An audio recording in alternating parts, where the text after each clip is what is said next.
started. Welcome to the Maitland City Council meeting of February 10th, 2025. Please remember to silence your electronic devices.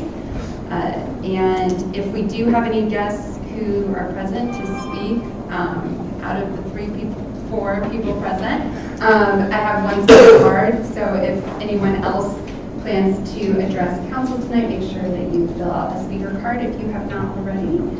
And I think now we'll start with a moment of silence, if you can join me in that.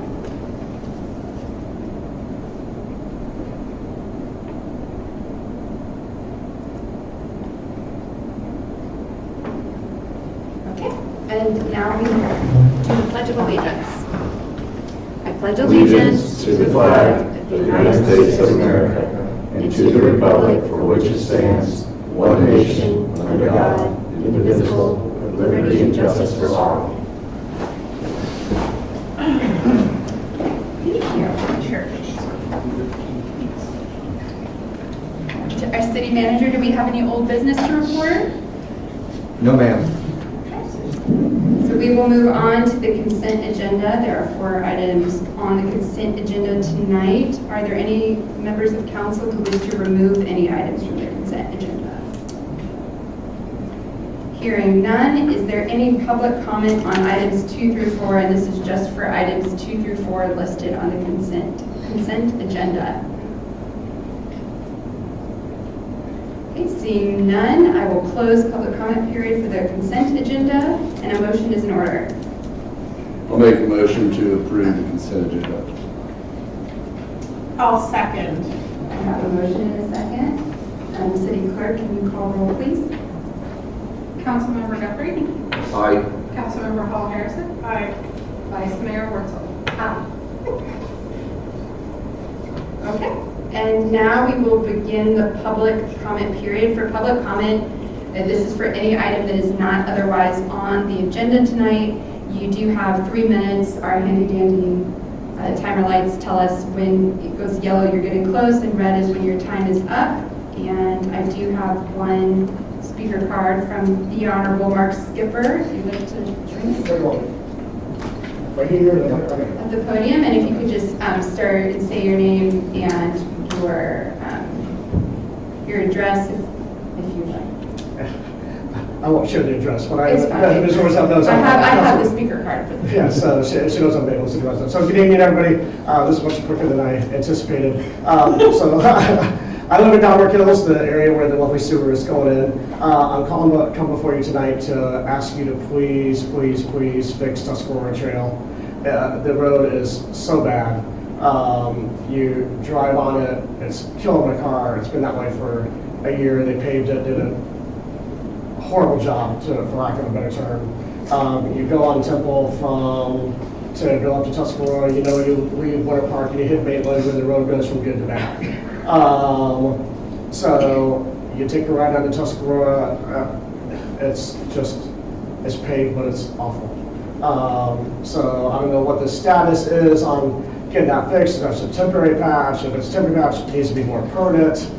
If it's permanent, it needs to be redone. I mean, I'd ask you all drive on it and you see what I'm talking about, bump. I mean, not go over the left lane just to avoid it so bad on the right lane. I know they're putting the sidewalk in, it looks like right there, but it's just awful. So I just came before you to ask you to please get that, take a look at getting it fixed sooner rather than later. That's all I ask. So I know everybody's doing the best job they can with that project and everything. I know it's been very time consuming and you all have heard a lot about it, I'm sure, but that's it. So thank you.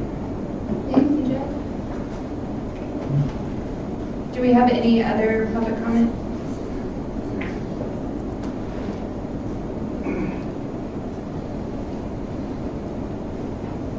Hello, I'm Stacy Larson, the director of the library. And it's been a few weeks, 6, I guess, since I've been up here, so we're due. By the time we reconvene in 2 weeks, the Maitland Public Library will already be underway in our annual Astronomy Week. So I am here to invite everyone to participate in Astronomy Week. It will start on Monday, February 24th We will have events for people of all ages. Monday, we've got junior astronomers. Monday night, I hope you wrap up your city council meeting quickly so that we can all adjourn to Quinstrong Park for telescope night with the Central Florida Astronomy Society. On Tuesday, we're very excited about this. We have from the Museum of Arts and Sciences in Daytona Beach a mobile planetarium. It is 20 feet wide, it is 12 feet tall. As big as our meeting room is, it takes up the whole darn thing. And it will be there for 2 hours from 4 to 6 on Tuesday afternoon. So come to the mobile planetarium, it's super awesome.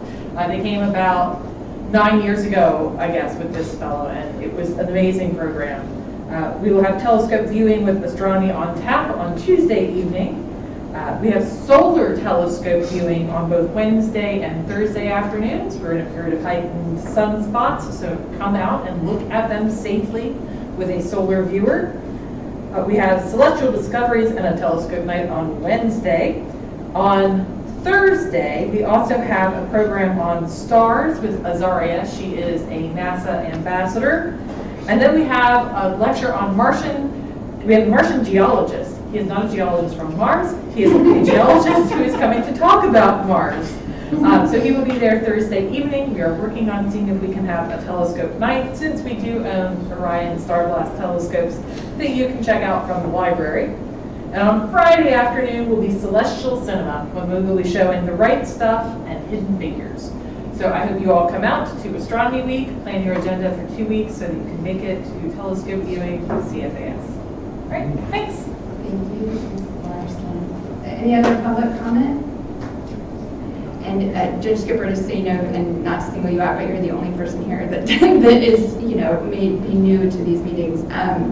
Since things aren't on the agenda, we don't have anything prepared, but we will make sure to follow up with you and get a status. I know, I just wanted to get it out there. I know where to find you, so. Yes. But we appreciate you taking the time to come out. As you can see, so few people do. So I will now close the public comment period, and we will move to reports. It's a short agenda tonight. So is there any report from the city attorney? There will be next time. I should have an update on the live local position taken by the tax collector's office. We're putting it in a memo form. Short version, they're claiming that the project that we think was outside the 5-year window was actually inside the 5-year window, because even though we CO'd it outside the 5-year window, we CO'd it before they reevaluate the taxes, which would have been in January of the following year, and that's on which they base the fact that it was within the window. It seems sus to me, but we are looking at it. Is that a legal term? That's what the kids tell me. I didn't know what that meant, frankly, but now that I do, I kind of like it. Yeah, you're earning your Riz, so I'm looking at that. Thank you. And city manager? Yes, just one item. As I think you guys all know, we have started the reconstruction of the Lake Avenue Boardwalk, just south of Lake Lily Park.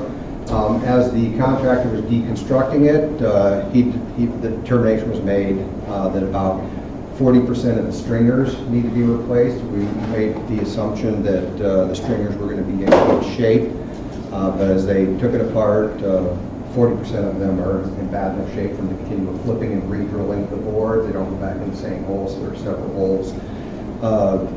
And so they're going to have to be replaced for the project. There are a couple options that we're going to be taking a look at, and I would like to get some input on those if I could tonight. The first option would be to replace those stringers. The boardwalk is 12 feet wide now, so replacing the stringers would keep the boardwalk at 12 feet wide. It would void the warranty on those deck boards that go on top of that, because we'd be placing them on old stringers. The cost of that would be approximately $70,000. The other option would be to replace all the stringers. Again, it keeps it 12 feet wide, keeps the warranty on the deck boards, and that cost is $173,000. The third option is to reduce the boardwalk to 8 feet wide. However, this would require a redesign So I have to go back to the engineers, and there would be a cost for the redesign. That would delay the project. The contractor stated that they will have to demobilize from it and remobilize, so we'll be looking at the demobilization and remobilization costs. The reason I'm bringing it up tonight is this, we've been working on this for about a week and a half or 2 weeks now. We just got these numbers together. The contractor is looking to move forward as expeditiously as possible. If I don't get some indication on which direction we're going to take, they're going to be forced to demobilize us. Our next meeting won't be for 2 weeks, and then remobilize, so we'll be taking a look at, we're going to have to incur those costs. So I wanted to bring that to your attention. The costs on all 3 options likely are definitely going to be above my spending limit, so I would need council approval for that. So I wanted to bring that up tonight because if I got approval tonight for one of the options, I would put that on the next agenda as a consent item to approve it after the fact. We've done that before, but I didn't want to take that risk and approve it to avoid the cost without the city council knowing, especially since there's more than one option available to us. So I'd like to sort of lay that out and answer any questions that I could, see if I can get some direction. If not, I can just put it on the next agenda as a decision item, but knowing that we would have incurred those demobilization and remobilization costs. So sort of a Cliff Notes version of it, but I think between Kim and I, we could probably answer any questions for you tonight. So, Mark, I used to build docks back in the day, and I can tell you that, I mean, and I think Kim would agree, with pressure treated wood, really, I mean, after 40 years, you're done. The shelf life is of good pressure treated wood is about 40 years. So you already had 30 years in, and 40% rotted. So it really would just make sense to replace it, and I'd hate to go short because, you know, you really need that room for bicycles and walkers at the same time to be able to safely cross past one another and walking your dogs and stuff like that. So I would kind of go with the option that we just replace all the stringers and then build the walk and have have it so it's all new. I mean, if you're going to do it right. And we'll have the guarantee with it also. So we'll be spending a little more money, but we'll be doing it right. Well, I did leave out sort of an important consideration in terms of the cost. As you'll recall, at the end of last budget year, based upon the issues we dealt with the budget, the city council did eliminate sidewalks from the sewer area. That savings has come through in a change order, so that $400,000 change order has come back to the city. That funding is in the sidewalk fund, and the sidewalk fund pays for sidewalk and boardwalk replacements. So we do have a funding source, so we wouldn't have to dip into fund balance for that. We could use that for current. We can use current year revenues for that. What's the YouTube?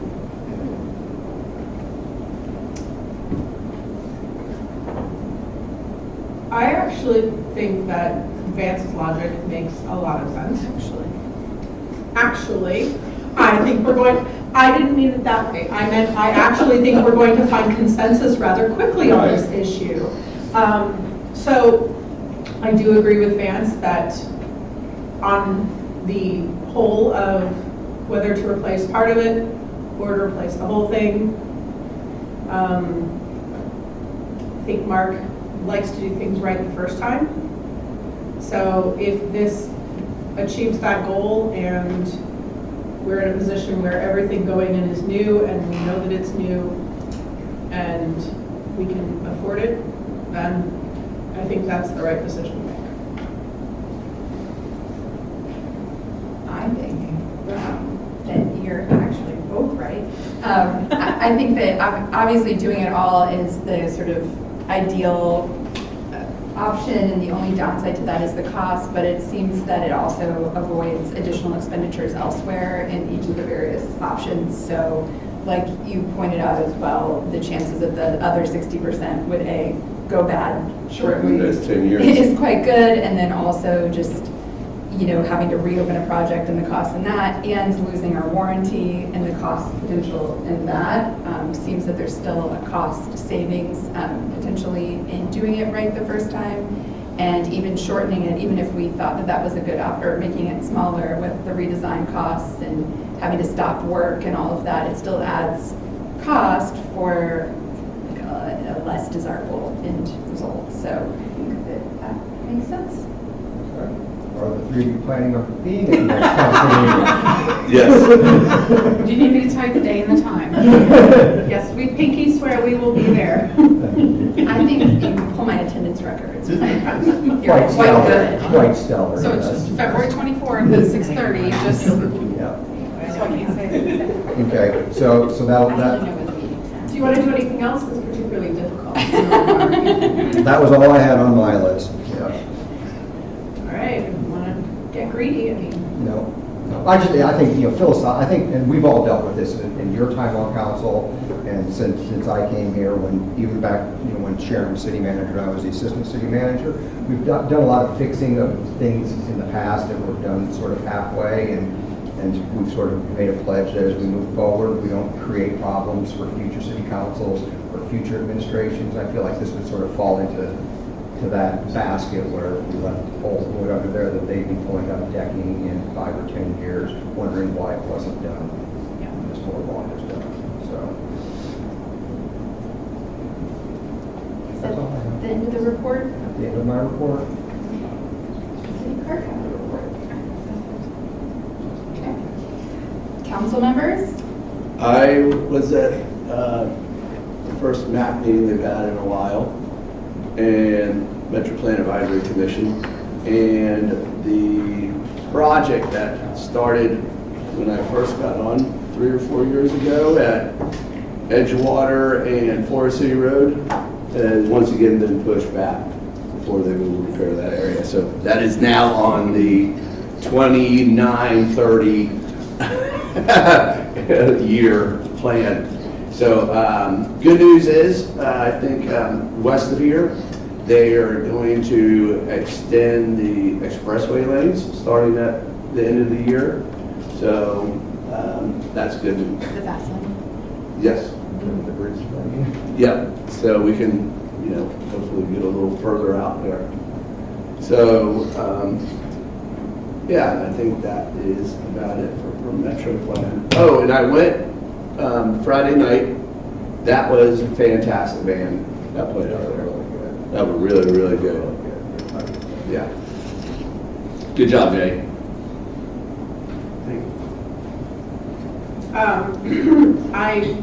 we got to attend the Chiefs open house last weekend. The police and fire representation was fantastic. You gentlemen did a fabulous job showing up and standing there and kissing babies and waving and doing all the great things. And then, of course, Jay had his team out there running everything very seamlessly, and it was really well-attended event. And we just look like such a great city when we put on events like that and really, show our pride to our residents. So congratulations again. It was a fabulous time. Thank you to everybody for showing up. There were vendors, there were kids everywhere.